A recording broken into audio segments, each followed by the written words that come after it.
Fala, Enemzeira, Enemzeira. A gente está aqui para mais uma questão comentada. Questão de 2018, primeira aplicação da playlist Língua, segundo episódio. Por demais, importante essa playlist para você que vai fazer o Enem, treinar os principais aspectos desse conteúdo que a prova corriqueiramente cobra, tá? E a questão de hoje é uma questão polêmica que despertou comentários fortes do ex-presidente Jair Bolsonaro e que durante a gestão dele questões dessa natureza não apareceriam. Vamos ver o que ele disse e pensar sobre esse tema. Essa história do Enem, o que te incomodou na história do Enem especificamente? Olha, é a qualidade do que é cobrado dos alunos. Por exemplo, diz que eu tenho implicância com o pessoal LGBT. Eu não tenho implicância nenhuma, cada um vai ser feliz da maneira como bem entender. Mas uma questão de prova que entra na dialética, na linguagem secreta de gays e travestis, não tem nada a ver. Não tem nada a ver, não mede conhecimento nenhum. Tá? A não ser obrigar para que no futuro a garotada se interesse mais por esse assunto. Eu acho que não é isso que tá em jogo. Nós temos que realmente fazer com que o Enem cobre conhecimentos úteis que interessem à sociedade. E aí, você concorda com ele? Veja só, vamos fazer aqui dois comentários. O primeiro é que, no que diz respeito à língua portuguesa, a gente tem inúmeras variações. Você que está vendo o vídeo está, por exemplo, usando um português que tem diferenças em relação àquele português que eu estou falando aqui. Então isso é uma variação típica da língua. Então o Enem pode cobrar uma variação do português no Amazonas, uma variação do português, por exemplo, no Rio Grande do Sul, a variação do português no Ceará. Então essas variações podem ser geográficas, elas podem ser etárias, tá? Pessoas mais velhas, pessoas mais jovens usam a língua de uma maneira diferente, variações sociais, um grupo mais rico, um grupo mais pobre, um grupo, enfim, de professores, um grupo de advogados, um grupo de médicos, todos esses grupos usam o português com suas particularidades. Então, o Enem, como prova que prevê, né, que trata dessas grandes variações do português, quis cobrar, por uma vez, uma linguagem específica de um grupo humano, no caso, o Pajubá. Então não vejo nenhum problema nisso. Se a prova tivesse todo ano cobrando apenas isso, a prova ficasse obsessivamente num único tema, tá? Numa única variação, aí sim a gente poderia até dizer, nossa, varia um pouco, né? Como dizia o povo antigamente, troca o lado do disco, muda essa conversa. Então não vejo problema que pontualmente isso seja cobrado para que a gente pense nessas diversas possibilidades do português. Segundo aspecto que eu queria pontuar é que o ex-presidente fala em dialética. Cuidado para não confundir dialética com diálogo, ou com dialética que ele faz, tá? Dialética tem a ver com diálogo, que eu ia falar. O diálogo, você diz uma coisa, eu digo outra, e a gente vai conversando, e nesse diálogo, nessa dialética, a gente pode chegar ou não a um consenso.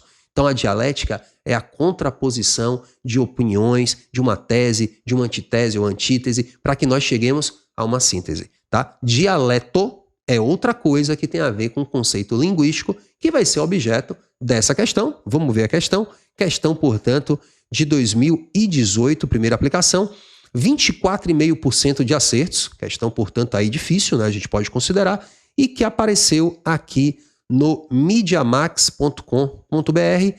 Acesse em 4 de abril de 2017 com adaptações, tá? Então o texto nem demorou muito, né? A questão foi feita em 2017 e logo em 2018 foi aplicada. Então diz o título aqui do texto, né? Aquenda o Pajubá. Conheça o dialeto secreto utilizado por gays e travestis. Inclusive eu peguei essa imagem aqui da matéria original, tá? Do Mídia Max. Então aí tem Picumã, Aquenda, Elza, Bofe, Chuca. Você sabe o que significa alguma dessas palavras aí? Deixa registrado aqui nos comentários. Talvez até, cuidado, tá? Para não bloquearem seu comentário. Mas enfim, então o Mídia Max trouxe aí essa matéria sobre o Pajubá, que eu particularmente não conhecia, vim a conhecer justamente em 2018, quando a questão apareceu, tá? Então o que diz o comando diz? Da perspectiva do usuário, então de quem usa, né, a língua, o Pajubá ganha status de dialeto. Então bora aqui parar para falar de dialeto logo, eu já dei um pouco a deixa aqui na introdução do vídeo. O dialeto, gente, é uma variação linguística, tá bom? Uma variação linguística específica, que pode ser social, professores, sei lá, médicos, especificamente médicos, usam muito, advogados, usam aquela variação do grupo. Isso é um dialeto ali do advogado. A gente tem um dialeto regional, tá? Um dialeto de Minas Gerais, um dialeto da Bahia, um dialeto do Amazonas. Então, são esses dialetos regionais. Existem dialetos também que são conforme faixa etária, né? Uma linguagem de um determinado grupo mais velho, de uma comunidade mais jovem, principalmente, que desenvolve ali uma gíria, uma linguagem específica. Então, existe numa língua existem várias variações que recebem esse nome de dialeto. Agora, uma determinada variação se oficializa, se torna dominante. Costuma-se até dizer que geralmente é a variação linguística que tem o quê? Poder. Esse poder foi durante muito tempo um poder militar. Até se dizia, língua é um dialeto que possui exército, né? Para dominar e se impor. Língua, né? Muitas vezes também é um dialeto que possui poder econômico para se impor numa região. A gente vê que a região sudeste impõe muito o dialeto dela em todo o Brasil, seja através de canais de televisão, músicos, enfim. Né? Então o dialeto tem esse poder. Voltando aqui, da perspectiva, você já ganhou a minha aula sobre dialeto, da perspectiva do usuário, o pajubá ganha status de dialeto, ou seja, ele já está se consolidando, caracterizando-se como elemento de patrimônio linguístico, especialmente porque, veja, sem ler o texto, a gente pode até se arriscar nas alternativas, isso até facilite nossa vida. Um dialeto ganha um status de patrimônio linguístico porque tem mais de 1000 palavras conhecidas. Gente, isso aqui é muito objetivo. É o que? Bateu 999, só falta uma. Não, tá? Eu posso ter 1500 de um dialeto que eu inventei para mim mesmo. Então não é dialeto nem para começar, tá? Então não é a quantidade de palavras um critério tão objetivo. Eu não iria nessa mesmo sem ler o texto. Um dialeto possui palavras diferentes de uma linguagem secreta. Essa é estranha, né, de entender. Então, um dialeto ele pode ser secreto? Pode, né? Pode ser secreto. Não que ele seja obrigatoriamente secreto. Mas se eu não sou da região, eu posso chegar numa região e entender uma coisa que não significa a mesma coisa na minha região. Exemplo, né? Tava eu em Montes Claros e minha namorada falou assim, rapaz, o hospital hoje foi um batedor horrível. Eu falei, batedor? Batedor de carteira. Pensei assim, nossa, eu não sou de Montes Claros, tá, gente? Pensei, no que é isso?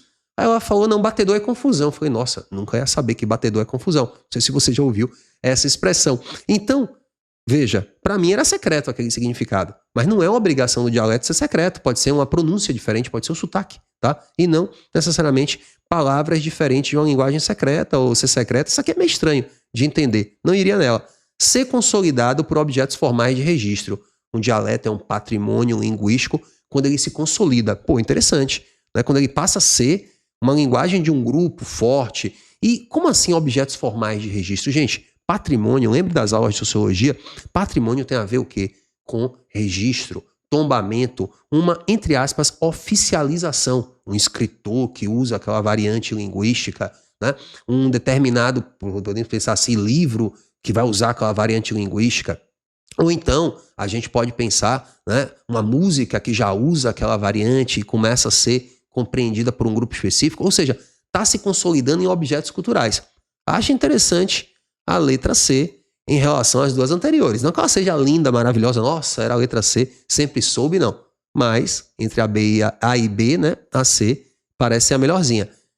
Um dialeto caracteriza-se como elemento de patrimônio linguístico porque é utilizado por advogados em situações formais. Tá, mas não teria, né, necessariamente ser um dialeto em situações formais. O advogado pode ter seu dialeto, o juridiquês, mas ele vai virar o pajubá porque ele é utilizado por advogados em situações formais. Percebe que o comando não bate? Não, né? O cara não vai usar o pajubá, talvez, na linguagem forense, nada a ver, né? Acho que a letra D também não se aplica e vai ser até pouco marcada. Final do vídeo eu tenho marcação letra por letra, tá? Você vai ver como é que foi o percentual de marcação do povo, até fazendo aí um contraponto com o que você marcou. Ser comum em conversas no ambiente de trabalho. O pajubá é patrimônio linguístico porque ele é comum em conversas de ambiente de trabalho. Não, ele poderia ser comum até em ambientes informais, mas ambientes de trabalho não vou muito também disso não. A menos mal aí, gente, letra C sem ler o texto, tá? Vou ler o texto, vou debater, vou pensar, ainda falta aqui coisa pra gente debater. Vamos reler o título e ver o texto agora na íntegra. Aquenda o pajubá. Conheço o dialeto secreto, você já entendeu porque é secreto, né? Porque ele não é, obviamente, obrigatoriamente conhecido por todos, por isso está entre aspas, não é secreto, misterioso, esotérico, não é isso não.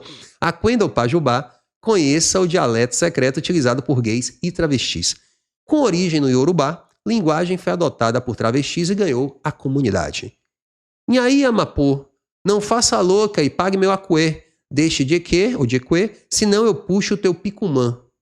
Deve ser, né? E aí, moça, e aí, amapola, segundo, né, eu até vi em algum lugar, e aí, amapola, e aí, sei lá, moral, e aí, gente boa, e aí, enfim, qualquer coisa, né? E aí, amapô, não dê uma de doido ou de doida e pague meu dinheiro. Deixe de equê, deixe de, sei lá, disfarçar, de me enganar, na Bahia de migué, senão eu puxo teu cabelo. Entendeu as palavras dessa frase? Se sim, é porque você manja alguma coisa de pajubá, o dialeto secreto dos gays e travestis. Adepto do uso das expressões, mesmo nos ambientes mais formais, um advogado afirma. É claro que eu não vou falar durante uma audiência ou uma reunião, tá vendo a letra D ali anulada.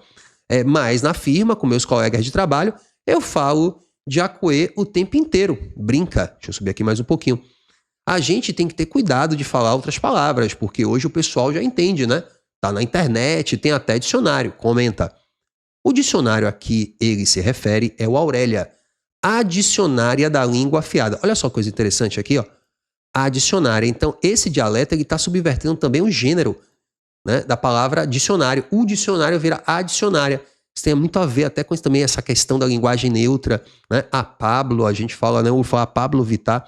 Então, essa questão de você criar um dialeto que faz uma outra lógica, que é a lógica interna ali daquele grupo, tá? Então, o dicionário a que ele se refere é o Aurélia, a dicionária da língua afiada, lançado no ano de 2006 e escrito pelo jornalista Ângelo Vip e por Fred Lieb. É interessante a gente refletir sobre isso porque a gente começa até a entender a questão da linguagem neutra, que é uma linguagem específica de um determinado grupo, né? E o grupo vai tentando, através de poder, né, conquistar, que essa linguagem se espalhe. Isso é uma briga, gente. Isso é uma quebra de braço o tempo todo na sociedade. Determinado grupo quer impor sua variação, tá bom? Continuando. Na obra, há mais de 1.300 palavras que estão lá explicadas, chama-se verbete, né, quando aparece no dicionário, revelando o significado das palavras do pajubá. Não se sabe ao certo quando essa linguagem surgiu, mas sabe-se que há claramente uma relação entre o pajubá e a cultura africana numa costura iniciada ainda na época do Brasil colonial. Então a gente tem aí, portanto, o textinho da perspectiva do usuário, vou reler. O pajubá ganha status de dialeto caracterizado como elemento de patrimônio cultural, especialmente porque tem mais de 1.000 palavras conhecidas. Não marcava e continua sem marcar. Ah, mas ele falou aqui, Deco, em 1.300. Sim, gente, é um exemplo, né? Porque bateu 1.000 e... Ah, nossa, agora não. Eles registraram, né? O Ângelo Vip e o Fred Lieb registraram 1.300 palavras, mas não é um dialeto que é um patrimônio linguístico e bateu 1.000. Não, isso aí não vou colocar como foi uma letra provavelmente pouco marcada. Ter palavras diferentes de uma linguagem secreta. Essa, se lê o texto, confunde, né? Você fica meio... Eu acredito que a letra B vai ter uma marcação mais expressiva, mas eu já falei para vocês a razão de não ir nela. Não acho que um dialeto como patrimônio linguístico precise ter ou não ter palavras secretas ou ser uma linguagem secreta. Você já entendeu por que é secreto aí, tá? Letra C, ser consolidado por objetos formais de registro. Repare, tá no dicionário. Então, tá ganhando corpo, tá ganhando musculatura, como eu falei, tá ganhando envergadura, tá sendo mais consolidado, não vai se perder, não vai se, né, esvair, ninguém vai saber mais. Não, tá ganhando, portanto, destaque. Interessante. Ser utilizado por advogados em situações formais, o próprio cara diz que ele não usa na linguagem da audiência, né? Ou numa reunião, então também não é a letra D, também acredito que letras A e D vão ser menos marcadas, e ser comum em conversas no ambiente de trabalho. Ele até fala que conversa com os amigos, mas não é uma característica, só vou falar, né, no ambiente de trabalho. Eu acho até que é uma questão confusa, até me surpreende 25, acho que ela poderia ter sido mais bem marcada, né? Não sei se é porque eu fazendo ficou mais fácil de entender para mim também, mas eu achei até que é uma questão para os 45%, talvez 50%. Mas enfim, 25%. Vamos ver aqui o que é que foi o perfil, qual o perfil dela, portanto, no Enem. Olha só, competência de linguagens e códigos, compreender e usar os sistemas simbólicos das diferentes linguagens como meio de organização cognitiva da realidade pela constituição de significados, expressão, comunicação e informação. Chatinha essa competência, né? Compreender e usar os sistemas simbólicos das diferentes linguagens como meio de organização da realidade pela constituição de significados, expressão, comunicação e informação. Tudo bem. Habilidade 20. Reconhecer a importância do patrimônio linguístico para a preservação da memória e da identidade. Tá vendo? Não nacional, mas da identidade de um grupo aí. Gabarito, como a gente viu, letra C, marcado por 24,5, como eu havia anunciado, numa prova que teve média de 525,46 pontos, tá? Acerto por escola. Escolas particulares, 38% de acertos, acima da média, Federal, né, institutos federais, 35% acima da média. Escolas municipais, 23,9%, quase na média. E escolas estaduais com 20,1%, puxando a média para baixo, abaixo, portanto, da média geral. Letra mais marcada, letra B, 33%. Olha só, letra B tem palavras diferentes de uma linguagem secreta. O título talvez levou a galera para a letra B, tá vendo? Acho que a letra B aí se destacando em primeiro lugar, não foi nem a A nem a D, que eu falei que seriam menos marcadas. Letra C, a verdadeira, 25%, arredondando em segundo lugar. E para minha surpresa, letra A, 23%. Letra A, 23%. Nossa, me surpreendeu. Letra E, 15%. Ser comum em conversas no ambiente de trabalho. E letra última menos marcada, a D, com 4% apenas, ser utilizada por advogados em situações formais, né? Então, realmente, aí o peso ficou entre as letras A, C, B, A, B, C, né? Vamos dizer assim, tá bom? Então tá aí o raio-x completo. E não vai embora não, fica aqui comigo, te convido a continuar aqui no canal, sabendo agora sobre realismo em Machado de Assis. Vamos saber sobre o realismo, entender as entrelinhas do discurso de Machado de Assis nesse vídeo que eu fiz aqui, que já tá aparecendo do ladinho. É só clicar que eu te encontro lá.